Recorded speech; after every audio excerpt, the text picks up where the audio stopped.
Olá, o Ciência Sem Limites está no ar.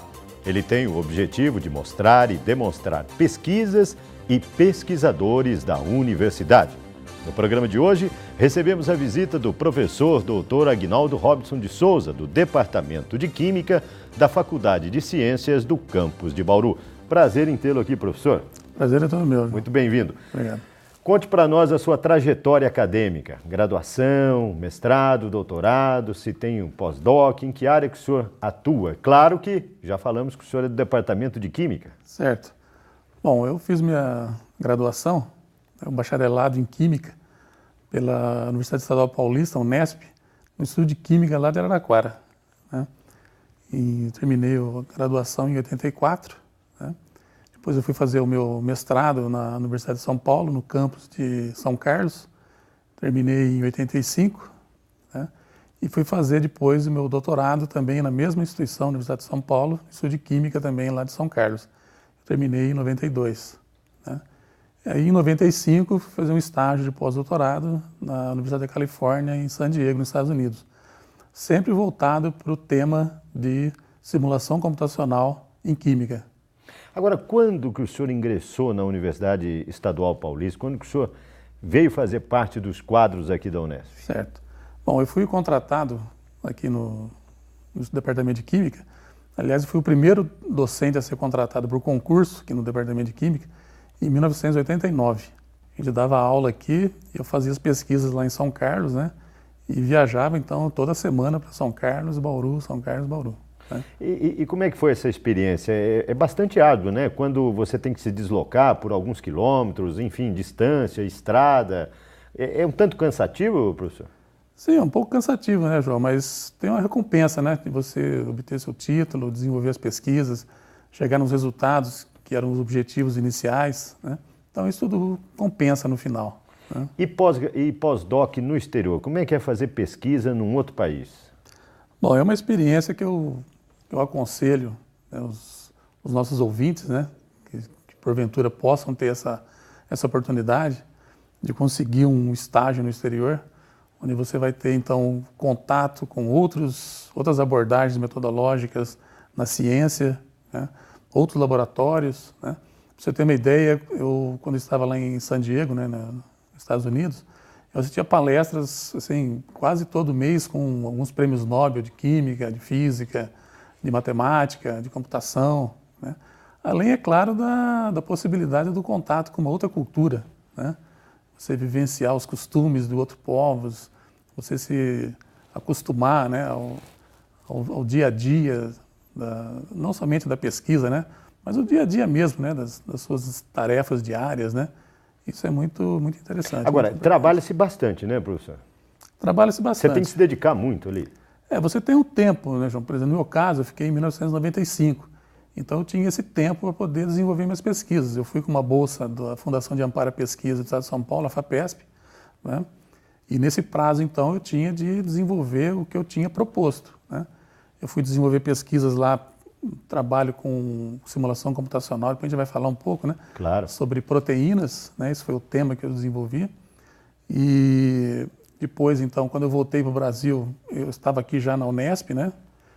Então, fui participar de eventos no Brasil para mostrar as pesquisas que eu tinha desenvolvido lá nesse trabalho de pós-doutorado, publicações também, né? Importante também que, quando eu estava lá, tinha alunos, né, que trabalhavam comigo na iniciação científica, no mestrado, e eles enviavam os trabalhos para mim apresentar lá nos Estados Unidos também.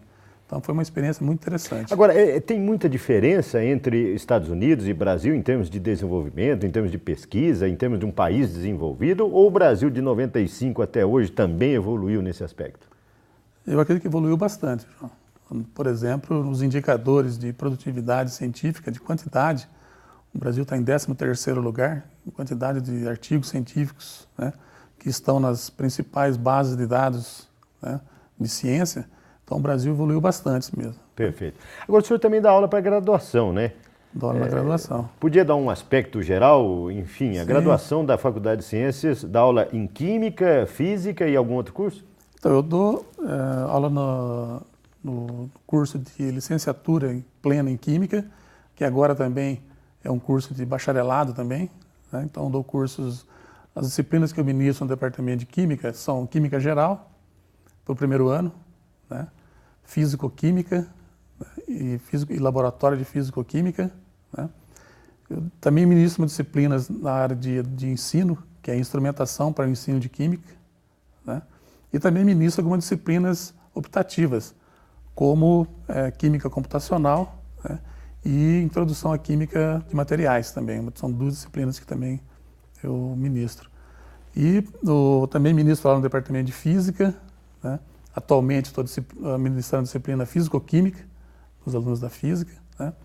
Ministro também, já ministrei disciplinas para os cursos de Engenharia Mecânica, Elétrica e Civil, que é Química Geral. E também já ministrei cursos para o curso de licenciatura de Ciências Biológicas, também Química Geral. E tinha uma disciplina também que eu apresentei, uma disciplina optativa um tempo atrás, né? Quando eu comecei aqui, que era Introdução à Biologia Molecular, que hoje faz parte do currículo. Perfeito. Nós vamos conversar a esse respeito com o professor Aguinaldo, mas só no próximo bloco a respeito também da pesquisa em si e dos trabalhos que ele está desenvolvendo. Voltamos já já.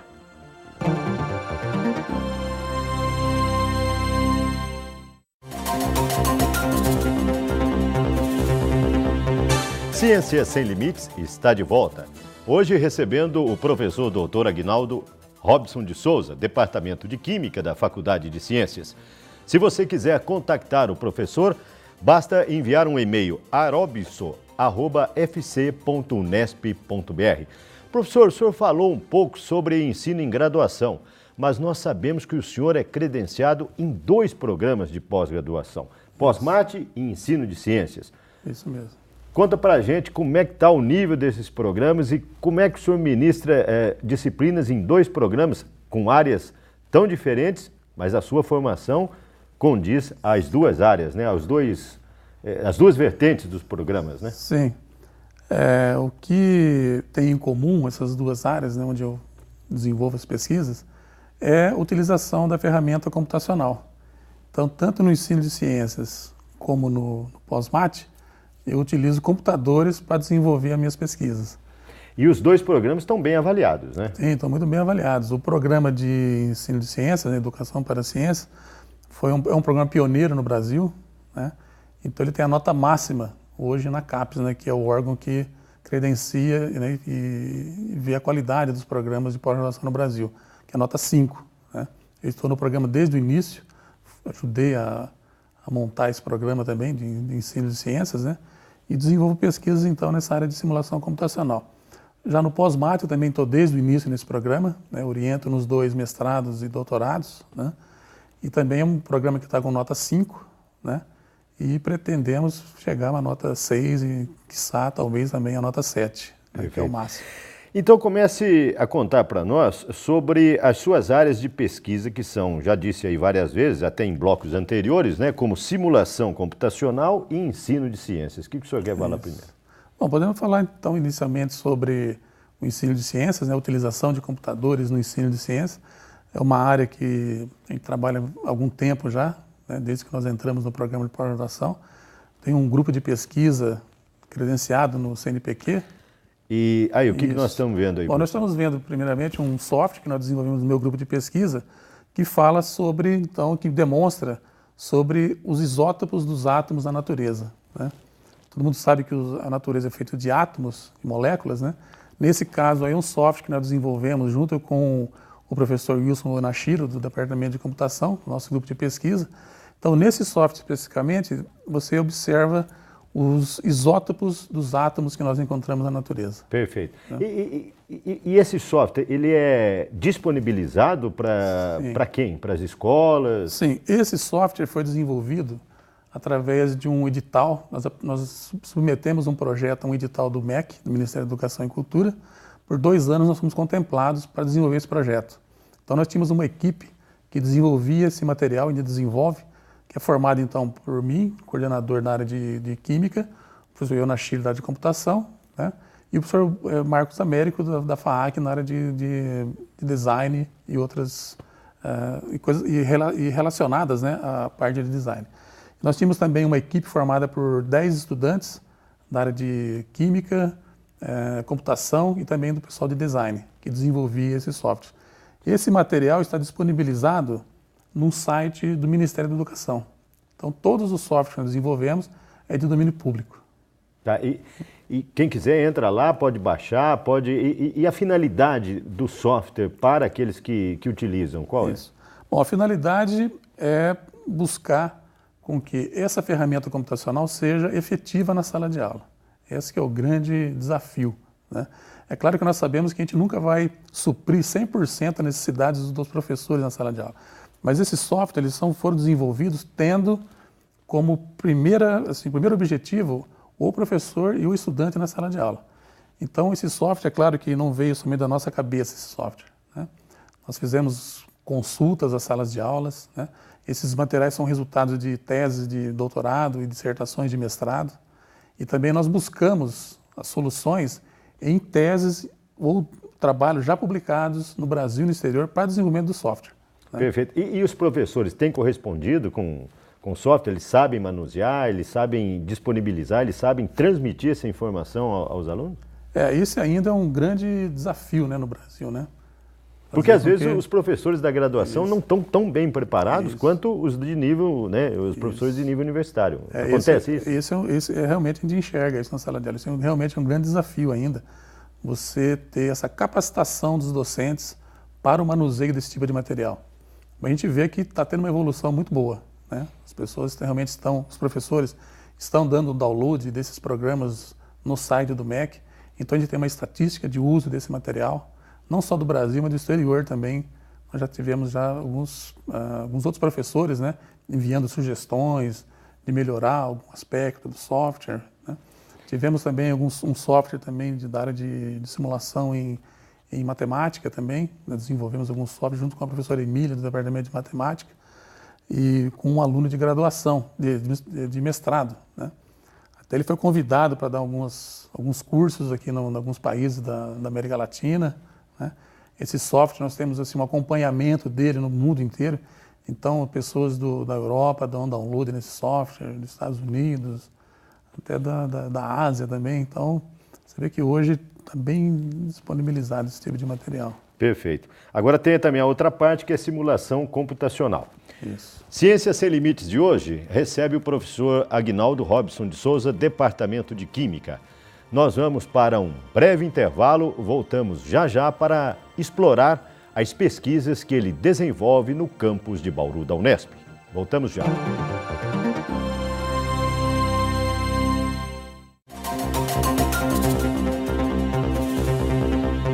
Estamos de volta com o Ciências Sem Limites, um programa dedicado a mostrar e demonstrar pesquisas e pesquisadores no âmbito da universidade. Recebemos hoje o professor Dr. Aguinaldo Robson de Souza, Departamento de Química da Faculdade de Ciências da Unesp de Bauru. Professor, nós falamos sobre ensino de ciências no bloco anterior. Agora nós queremos saber da sua outra área de pesquisa.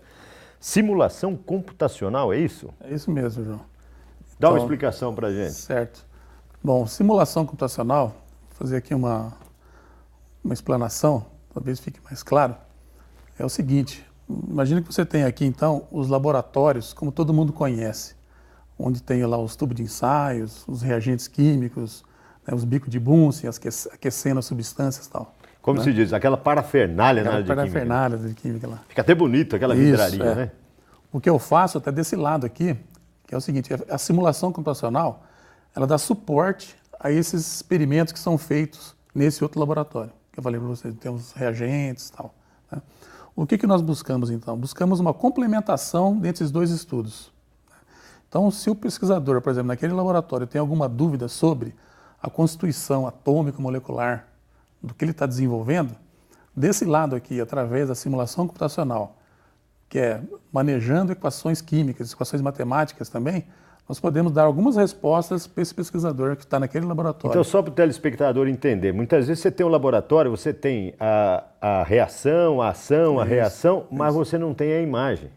Isso, o que nós buscamos justamente é isso, é uma interpretação atômico-molecular daqueles fenômenos que estão ocorrendo no laboratório. Vamos dar uma olhada nessas imagens aí? Tem algumas imagens. Vamos ver esse tipo de imagem. Vocês estão vendo a minha mão ali, tem um modelinho, né, que eu tirei, que é um modelinho real, eu transformo através de equações matemáticas aquele modelo real no modelo computacional.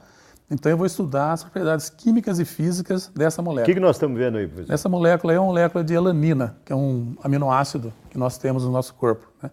Então, qual é o intuito, por exemplo? É descobrir, por exemplo, quais são as propriedades dessa molécula, entendeu? Então, ali também tem representando agora os átomos, né? Nesse outro caso, agora, é uma representação de uma molécula um pouco maior, que é uma proteína, né? E vista de várias formas. Vista de várias formas, tá vendo? Aqui tem ali em azul, são átomos de carbono, em vermelho, átomos de nitrogênio, né? Perfeito. É uma representação, então, matemática, né, do que a gente vê no laboratório. Agora, nós vemos essas Essa é outra imagens. representação também. De várias formas, você pode transmitir o conhecimento, a informação para os alunos, né? Isso. Ou pesquisadores. Agora, nós sabemos, professor, para chegar nesse nível, não são simples cálculos, né? Não, então, são cálculos matemáticos bastante complexos, né? Que para você realizar esse tipo de cálculo, você precisa de máquinas muito possantes, computadores que têm uma velocidade muito alta e também um poder de armazenamento muito grande também. Aí também a mesma proteína vista de outra maneira. Tá, eu acredito que os computadores nós já vamos ver já na sequência. São esses computadores que o senhor usa para chegar... Olha lá, ali está o seu ambiente de trabalho e aí está a sequência de computadores. Isso, né? Esse é um exemplo dos computadores que nós temos aqui mesmo no meu laboratório de pesquisa, né? Tá. Isso a gente chama de um cluster de computadores, né? São computadores de alto desempenho, né? Esse também já é uma outra categoria de computadores, são supercomputadores, que nós temos aqui também em Bauru, que faz parte, então, do que a gente chama do grid Unesp. Tá, nós vamos ainda falar. Esse aí é mais possante ainda do que o outro ainda. Isso, muito mais. São máquinas da Sun, né, como vocês estão vendo ali. Perfeito. Quer dizer, então nós vamos falar no outro bloco ainda sobre o Grid Unesp, parece que é um projeto bastante gigantesco, né, do governo de São Paulo para as universidades, né? Na realidade é do governo federal, né? Federal, né? Isso, da FINEP, né, fornecedores de projetos sobre esse... Para a gente concluir esse bloco, professor, o senhor usa aquele cluster, quer dizer, aquela sequência de computadores. E o senhor pode estimar o tempo de processamento desses dados, por exemplo, para desenhar uma molécula daquela? Os computadores ficam trabalhando quanto tempo? Eu vou mostrar aqui para vocês um material. Sim, né? Vamos ver. Que é um LED, né? Que todo mundo conhece, os telespectadores todos conhecem, né? Aqui, por exemplo, é um LED, se você ver aqui na minha mão, tá vendo? É um LED vermelho. Perfeito. Né? Esse, por exemplo, é uma das pesquisas que nós realizamos. Tá vendo aqui? Desliga, né? E liga ele. Okay? Essa é uma das pesquisas que nós realizamos, né? Então, o que acontece? Cada cor desses materiais depende da sua composição química, né? Eu tive uma aluna de doutorado que terminou agora o doutorado dela recentemente. Ela estudou basicamente o seguinte: quando você modifica a constituição química desses materiais, desse LED, qual é a cor que você obtém? Então, para você ter uma ideia, um cálculo desse para uma molécula demora, por exemplo, nesse supercomputador, coisa assim de 15 dias ou uma semana aproximadamente. Uma semana para fazer os cálculos? Um cálculo. Para mudar a cor do LED? Isso. Isso aí é uma das pesquisas? Uma né? das pesquisas que nós realizamos aqui. Quer dizer, a quantidade é muito grande de cálculo para se chegar num denominador, né? Sim, a quantidade isso seria para uma molécula, só um composto, só que nesse caso aqui, né, é um semicondutor. As pessoas estão acostumadas a ver, por exemplo, esses LEDs nos faróis, né, da cidade, Sim. nos semáforos, né, que estão sendo substituídos agora, né. Até uma das pesquisas que nós realizamos também, que eu vejo então esse interlaçamento entre o ensino de ciências e a área de materiais do pós-mate, é essa. Nós realizamos aqui uma escola, né, sobre esses materiais há 2 anos atrás, onde nós escolhemos então 5 alunos, os melhores alunos das universidades públicas que estão aqui no estado de São Paulo. E eles vieram para Bauru aprender a mexer com esses computadores. Até nós chamamos também os responsáveis da prefeitura, né, da Indurb aqui. Da Indurb, para eles apresentarem, por exemplo, quais são, né, as facilidades e também as vantagens de você substituir as lâmpadas incandescentes pelos LEDs. Perfeito. Né? Nós vamos falar sobre LED e sobre também esse grid Unesp, que são supercomputadores, com mais detalhes no próximo bloco. Ciências Sem Limites, volta já.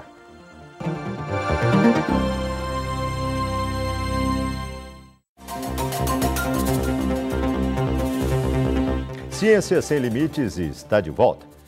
Hoje recebemos o professor Dr. Aguinaldo Robson de Souza, Departamento de Química da Faculdade de Ciências.